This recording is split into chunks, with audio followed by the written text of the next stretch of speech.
Looking back, I can now see the subtle changes in my marriage, though I can't pinpoint exactly when they began. The ground beneath my feet had been shifting slowly, like the faint, ominous crack of ice under pressure. But I was too distracted, too caught up in other things to notice. I thought I was doing everything right, providing, protecting, and building a foundation for the future. Isn't that what a husband is supposed to do? At least, that's what I believed. Emily, my wife, always seemed content, if not exactly thrilled, with our 5 years of marriage. 5 years of long hours, sacrificed weekends, and endless effort. I truly believed she saw me the way I saw her, as a partner, a teammate. We were finally saving for a better life together, a future, a home, a dream. But now I realize I was wrong. Emily never truly saw me as her equal. I wasn't her love, her confidant, or even her partner. I was just a practical helper, someone to carry the weight of responsibility while she lived her life as she pleased. The saddest part? I let her. She convinced me to add her name to my accounts, and I agreed, thinking it was about trust. She went on spending sprees with the money I worked so hard to earn, and I allowed it, believing it was part of building a life together. All the while, she wore that flawless smile, claiming to love me. But her heart? Her heart was somewhere else entirely. That's the thing about betrayal, it sneaks up on you. You never see it coming until it's right in front of you, staring you down, mocking you. It wasn't always like this, though. When we first got married, I truly believed we were in love. Emily was stunning, outgoing, the kind of woman who could walk into a room and command attention. And she chose me. That should have been my first red flag. I was never the flashy type. I wasn't the rich bachelor with a sports car or the kind of man who threw money around to impress people. I was steady, dependable, the kind of man who worked hard and built things from the ground up.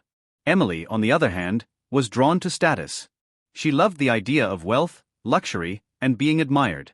I thought she loved me for who I was, for my heart, my loyalty, the life I was building for us. But over time, I began to notice the cracks. There were the small jabs about my job, how I worked too much but somehow still wasn't ambitious enough. The way she compared me to her friends' husbands, men who had money handed to them, men with power and prestige. Her endless hunger for more. At first, I brushed it off. Every couple has challenges, right? Every marriage has its growing pains. But then the secret started. She grew distant, always on her phone, texting someone late at night. She started going out more, always with an excuse. Just a girl's night, she needed space. She stopped asking about my day, stopped caring about the long hours I put in. Slowly, I began to feel like a stranger in my own home. Yet, I still didn't question her. Love makes you blind, and I was blind. Then, one day, everything changed. It was a routine Friday evening. I had just finished a long shift, exhausted but relieved to be home. As I pulled into the driveway, I saw it, a brand new car, sleek and black, a sports car. My heart leapt. Had Emily bought me a car?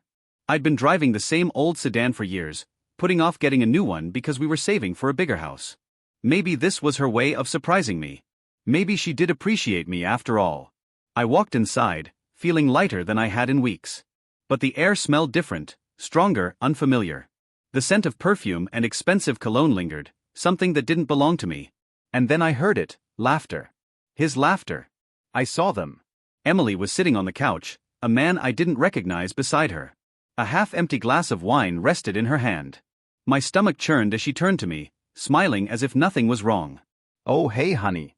You're home early," she said casually. I froze.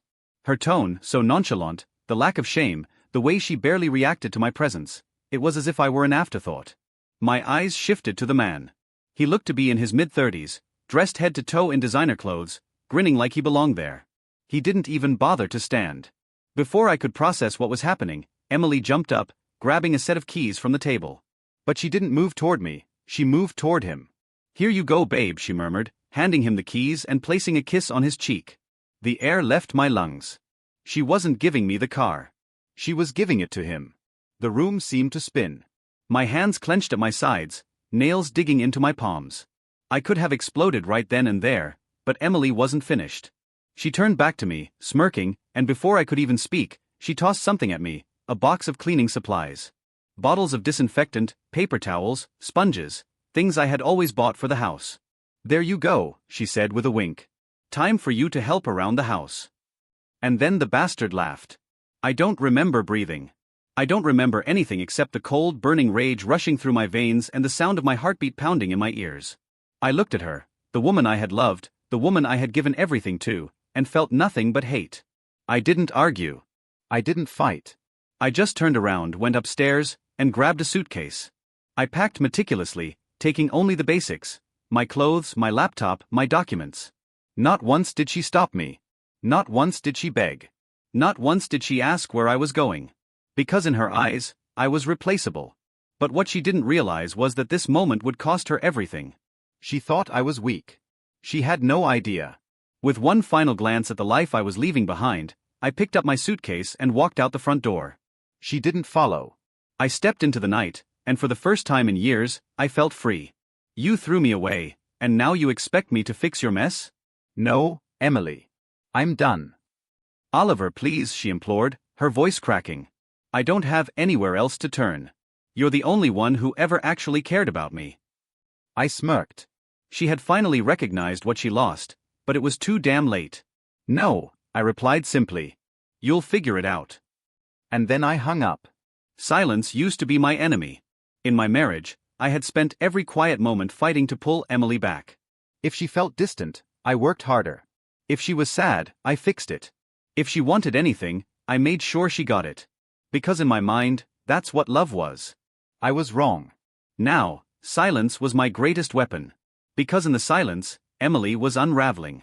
The call that changed everything came 2 weeks after I left. 2 weeks since I walked away from my house, my wife, and everything I once thought was mine. Emily had called, texted, even reached out through mutual friends. At first, her messages were casual. Then they became angry. Then desperate. But I ignored them all, until that night. The phone rang at exactly 11:43 p.m. I was in bed, staring at the ceiling, exhaustion pressing down on me. I almost ignored it, until I saw the caller ID, Emily. I don't know why, but something in my gut told me to pick up. So I did. Hello. For a few seconds, all I heard was silence. All I heard at first was breathing. Then, a voice I barely recognized. Oliver. She sounded different, not smug, not snarky, not taunting. She sounded afraid. Emily was falling apart. I sat up, gripping the phone. What's wrong? A whimper escaped her, then another, until it turned into full-blown sobbing. Oliver, please, she gasped. I need you to come back. I blinked. 2 weeks ago, she had laughed as I walked out the door. 2 weeks ago, she had handed another man the keys to a car and tossed me cleaning supplies. And now? Now she was breaking. I can't, I said simply. You made your choice. She inhaled sharply, as if I'd struck her. No, I wasn't thinking.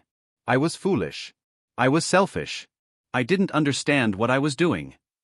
I let the silence stretch, wanting her to feel the same emptiness I had felt when I realized my marriage had been a one-sided investment.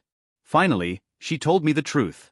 The lover, Daniel, the man she had chosen over me, was gone. At first, everything had been fun. He enjoyed the gifts, the luxury, the ease. But the moment the bills started piling up, the moment Emily needed help, he vanished. Just like I knew he would. He won't even answer my calls, Emily muttered. He took the car and just left. I laughed, truly laughed, because the irony was too perfect. I had warned her. I had told her as I walked out, I hope he was worth it. Clearly, he wasn't. That's harsh, I said, my voice cold. Emily sniffed. Please, Oliver. I messed up. I know I don't deserve it, but I need you. I shook my head, even though she couldn't see me. No, Emily. You don't need me. You need money. There was a pause, then a softer, more broken voice.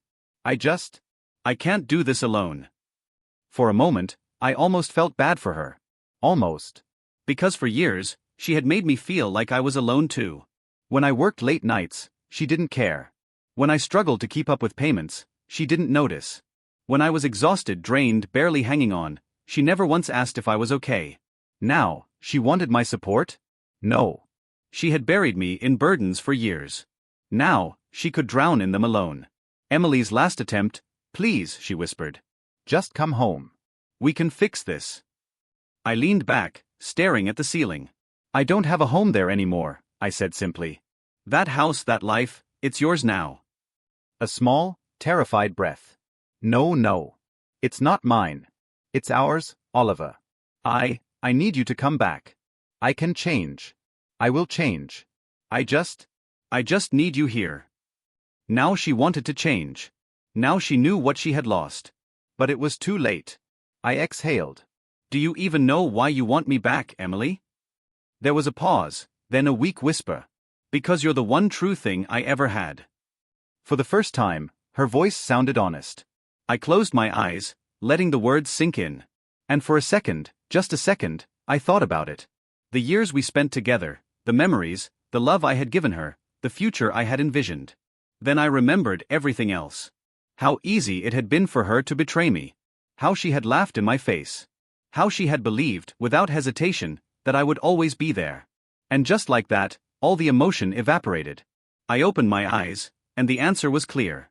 No, I said. I'm not coming back. She sucked in a breath. Oliver, please. I hope you figure things out, I cut her off. But that's not my problem anymore. And then I hung up. The moment of freedom came as soon as the call ended. I felt lighter. For so long, I had been weighed down by obligation, by guilt, by the belief that I owed Emily my loyalty no matter what. But now? Now I was free. I glanced at my phone, waiting. I knew she would call again. Sure enough, it buzzed. I didn't pick up. I didn't need to. Because for the first time in years, I was done.